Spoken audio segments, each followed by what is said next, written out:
Today, we're going to talk about why we need sulfur when mixing the compound.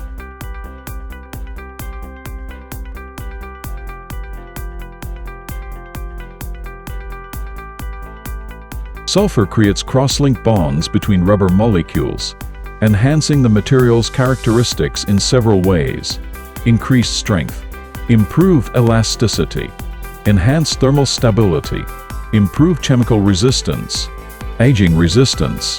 Adding sulfur at a level of 1% is to control the crosslink density to impart these properties appropriately, which should be adjusted based on the intended use and required performance of the gloves.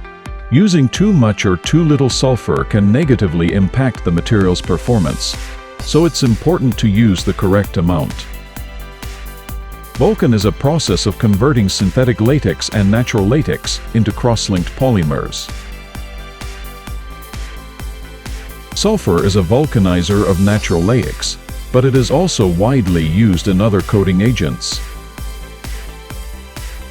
When adjusting the amount of sulfur in the mix, the following changes can occur. With insufficient sulfur, improve elasticity. Therefore, the amount of sulfur added should be carefully controlled based on the final use conditions of the product and the required physical properties to ensure optimal performance.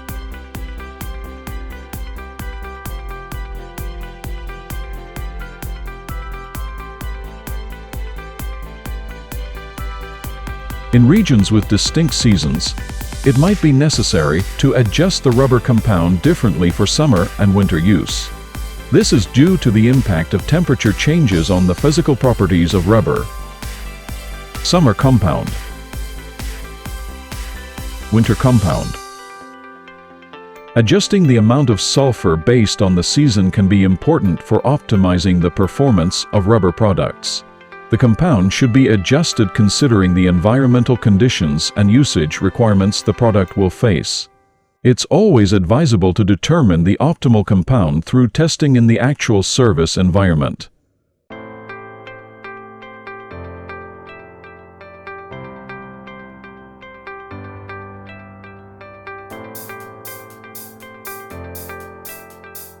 When sulfur is not properly dispersed during the manufacturing process of rubber-coated gloves, it can result in several problems. Uneven vulcanization, inconsistent physical properties, reduced durability, appearance issues.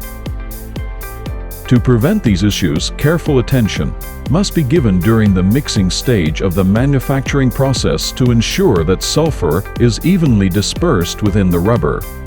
Additionally, vulcanization conditions must be precisely controlled, and thorough quality inspections of the finished products should be conducted to ensure they meet the desired standards. Most importantly, the composition ratio must be made in consideration of the characteristics of the gloves to be produced. Thank you for watching today. I hope this information will help you a lot. If you have any inquiries, feel free to contact Dan Korea. See you next time. Have a good day.